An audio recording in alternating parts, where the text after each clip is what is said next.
Hello everyone. Last section, we have talked about the spread of weaving and dyeing technology in the Song Dynasty.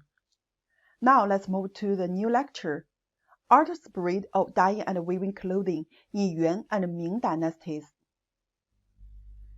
In the Yuan Dynasty, due to the unprecedented communication between the East and the West, the cultural exchange between the East and the West and the influence of Chinese arts and crafts on world culture were expanded, which also provided conditions for the commercial development of the Yuan dynasty. At that time, foreign trade was controlled by the government. Silk fabrics were the main commodities exported in the Yuan dynasty, and the annual export volume was also quite large. In order to strengthen ties with overseas countries, expand influence, and promote national success, the Ming Emperor Ming Chengzu sent Zheng He to the Western Seas. At that time, Western refers to the present Nanyang Islands and the Indian Ocean. Zheng He led his fleet on 7 voyages to the Western Ocean in 1405, which lasted 28 years. His fleet passed through the islands of the South China Sea and traveled to many areas such as Indochina Peninsula, Nanyang Islands, India, Yuan, and Arabia, reaching as far as the eastern coast of Africa and the Red Sea. Zheng He's voyage expanded China's economic and cultural exchanges with many countries in Asia and Africa, and increased the friendship between our people and those countries. Zheng He's voyage to the West was a feat in history of world navigation. It was more than half a century earlier than Vasco da Gama's voyage to India, bypassing the Cape of Good Hope and Columbus sailing America.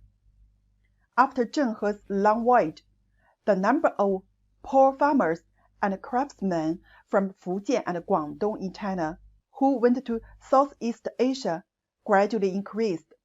They worked with the local people and contributed to the development of the local economic and culture. For example, Indonesia's Java Island did not have sericulture. Later, local people learned to plant mulberry, raise silkworms, and weave silk, farm Chinese boaters and expatriates. Based on the overall survey of the ocean shores, 迎崖胜览, by the Ming Dynasty, there were about 1,000 Cantonese living in Java area, and the local people's clothing was 1 or 2 handkerchiefs with silk under the waist, and then brocade or silk relief wrapped around the waist. About the same time, China's sericulture technology also spread to South Asia's Bangla, now Bangladesh. While its follow mulberry and silk are available. In addition, Chinese silk fabrics such as colored silk and colored satin are still sold to South Asian countries. In the middle of the Ming Dynasty, as the increase of agricultural and handicraft production, the commodity economy has also developed. Cotton, raw silk, tobacco, porcelain, etc. are put into the market in large quantities and become commodities for exchange. There are more than 30 large cities along the southeast coast, and canal. Beijing was the largest city in the country at that time. Guangzhou, Ningbo, Quanzhou, and Fuzhou were the main ports for foreign trade, from which large quantities of goods were exported to Japan, Southeast Asia, and other places. In the Ming Dynasty, Fujian province of China also specially produced a kind of zhangrong and zhang satin for sale in Japan. Meanwhile, the striped fabrics specially produced in Yunnan, Sichuan, and Guangdong were imported to Japan, which were loved by the people in Boduo, Xizhen, and other places, and were imitated. They called this kind of fabric Guangdong, and later changed their pronunciation due to local circulation, becoming Handong and finally Jiandao. The volume of silk trade is increasing day by day. The Ming Dynasty imported more than 200,000 jin of Japanese white silk, raw silk, in 40 years of Wanli. After the Ming and Qing dynasties, blankets produced in the Central Plains and border areas, besides being enjoyed by dignitaries, also began to be exported to Europe.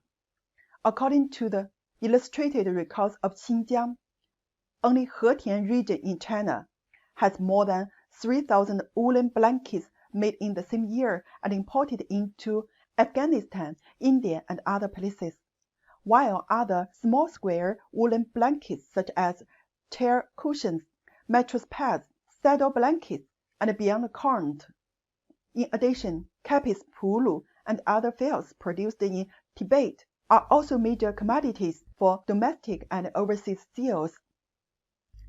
At the same time, Western European countries are exploring a new route to the east.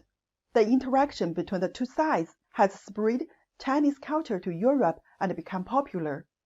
With the opening of a new route, the Portuguese brought back Chinese porcelain, and soon a Chinese craze developed in the West. At that time, traces of Chinese landscape painting appeared in the works of Western painters. For example, Leonardo da Vinci's works, Notre Dame Among Rocks, and Mona Lisa have similar flavor to the landscape painting of the Song dynasty in their background.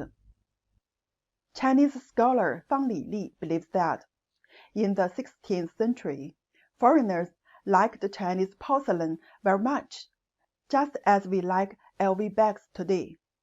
Europeans at that time also admired Chinese culture. At that time, European families had Chinese feature, Chinese porcelain, and Chinese silk, which were the most fashionable. It can be said that whether a country's goods are fashionable is related to whether the country's culture is respected and valued. Okay, that's all the content of this course. The content of next course will be the spread of costume art in Qing Dynasty. See you next course.